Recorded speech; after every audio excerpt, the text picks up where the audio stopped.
सबसे पहले नजर डालते हैं अब तक की बुलेटिन। जी बिल्कुल, बिजली के बिलों में बेतहाशा और जालमाना टैक्सेस, महंगी खादें, महंगे बीज और घरेलू सार्फिन को आने वाले बिजली के बिलों के खिलाफ पाकिस्तान किसान इत्तेहाद के मरकजी जनरल सेक्रेटरी इफ्तिखार चौधरी की क़यादत में सैकड़ों किसानों और घरेलू सार्फिन ने वापडा ऑफिस के सामने धरना दे दिया। वापडा और वफाकी हुकूमत के खिलाफ शदीद नारेबाजी की।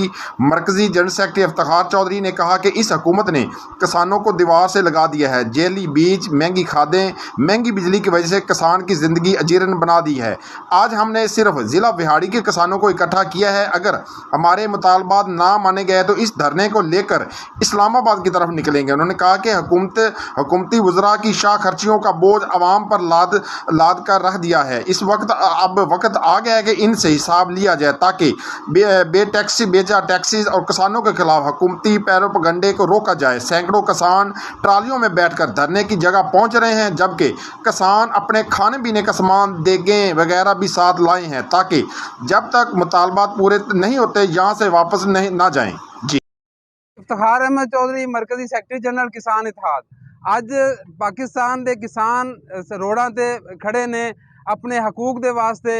साडे बिलों के बिल होन, चाहे खाद के मामलात होन, चाहे खाद की दस्तियाबी होवे, किसान इस टाइम मुकम्मल तौर पर इन्हां जालम हुक्मरानां दी जुल्म दे चक्की दे विच मुकम्मल तौर पर असीं पिस चुके हैं। असी अज वापडा दफ्तर और DC सामने कंपलैक्स के सामने एहतजाज कर रहे हैं और इस एहतजाज साड़ा 1 दिन 2 दिन भी जारी रहेगा। अगर असी हुण मुकम्मल तौर पर बिलों की बंदिश का ऐलान किया है, अगर वापडा एहलकारां ने साड़ा कोई बिल बंद किए तो यकीन जान लो, मैं इस अलन ऐलान कह रहा कि असी वापडा दफातर नूं अग ला देंगे, लेकिन असी बिल अदा नहीं करांगे। असी इन्हां दा घिराव कर रहे हैं।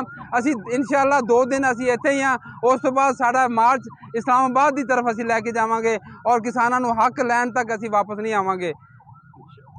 साडा हक वापडा दी गुंडागर्दी, बिल्लां दे विच नजायज़ टैक्स, खाद दी ब्लैक मार्केटिंग।